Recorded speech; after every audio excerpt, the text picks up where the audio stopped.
Selamat pagi, selamat siang, selamat sore, dan selamat malam. Perkenalkan, saya Olga Abigail dari kelas 11 IPA 1. Kali ini saya akan membawakan cerita dongeng yang saya ambil dari salah satu drama Korea yang berjudul Psycho Simin Gwenchana atau yang biasa kita kenal dengan It's Okay to Not Be Okay.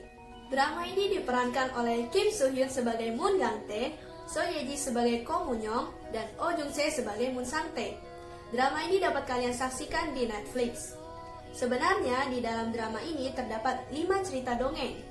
Namun saya hanya akan mengambil salah satunya saja yang berjudul Cinca Cinca All Guro Chajaso atau yang biasa kita kenal dengan Finding the Real Face. Jadi tanpa banyak basa-basi, mari kita dengarkan ceritanya. Dahulu kala di kastil Nanjau di tengah hutan, ada 3 orang anak yang hidup bersama karena jati diri mereka telah dirampas oleh penyihir bayangan. Anak laki-laki yang terjebak di dalam kotak berkata, "Agar kita tidak lagi bertengkar dan dapat hidup dengan bahagia, kita harus mendapatkan kembali jati diri kita."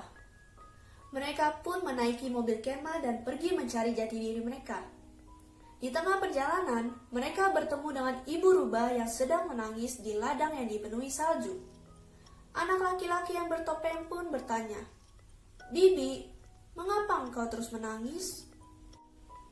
Ibu rubah pun menjawab, Aku kehilangan anakku di ladang salju ini. Saat menggendongnya, aku menjatuhkannya tanpa sadar karena terlalu sibuk untuk mencari makan." Melihat ibu rubah yang menangis sambil memukul-mukul dadanya, anak lelaki bertopeng pun mulai mengeluarkan air mata yang hangat. Setelah beberapa lama, salju pun meleleh dan mereka berhasil menemukan anak rubah yang membeku tertimpa salju. Mereka bertiga kembali melanjutkan perjalanan. Dan di dalam perjalanan, mereka bertemu dengan sang badut yang sedang menari tanpa busana di atas ladang bunga berduri. Tong Kosong pun bertanya kepada sang badut, "Mengapa engkau menari dengan segenap hati di atas ladang yang penuh duri?" Sang badut pun menjawab, "Dengan begini, mereka akan memperhatikanku." Namun, orang-orang itu tetap tidak memperhatikannya. Itu hanya membuatnya terluka. Lalu Tong Kosong pun memasuki ladang berduri dan mulai menari bersama sang badut. Katanya, "Karena aku Tong Kosong, tertusuk duri tidak akan membuatku terluka." Sesaat setelah Tong Kosong mulai berlari dan menari, terdengar suara nyaring yang keluar dari dalam tubuhnya.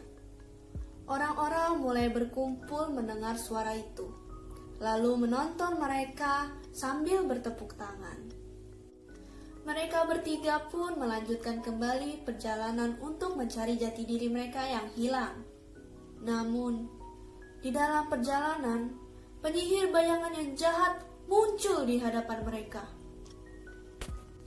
Lalu sang penyihir menculik anak laki-laki bertopeng yang mengeluarkan air mata untuk ibu rubah dan Tong Kosong yang ikut menari dengan sang badut. "Mulai sekarang kalian tidak akan bisa hidup bahagia," kata sang penyihir. Setelah mereka dikutuk, mereka dimasukkan ke dalam gua yang gelap. Anak laki-laki yang terjebak di dalam kotak menemukan mereka usai beberapa hari. Namun, ia tidak dapat masuk ke dalam gua karena pintu masuknya terlalu sempit. Bagaimana ini? Jika aku ingin masuk ke dalam gua, aku harus melepaskan kardus ini." Pada saat itu dari dalam gua terdengar suara anak laki-laki bertopeng. Katanya kepada anak laki-laki yang terjebak dalam kotak, "Pergilah yang jauh, jangan cemaskan kami. Penyihir bayangan akan segera datang." Namun anak kotak dengan berani melepaskan kotak yang digunakannya dan bergegas masuk ke dalam gua yang gelap untuk menyelamatkan Tong Kosong dan anak bertopeng. Setelah keluar dari gua, anak bertopeng dan Tong Kosong melihat wajah anak kotak yang dipenuhi lumpur dan mereka tertawa dengan terbahak-bahak. Mereka tertawa, dan tertawa, hingga pada akhirnya topeng milik anak bertopeng pun terjatuh setelah ia tertawa terbahak-bahak sambil memegangi perutnya. Tong yang membebani sang putri pun ikut terjatuh.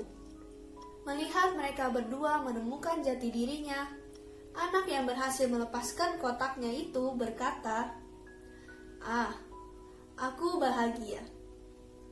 Apa yang dirampas oleh penyihir bayangan sebenarnya bukanlah jati diri mereka yang sesungguhnya, namun keberanian mereka untuk mencari kebahagiaan.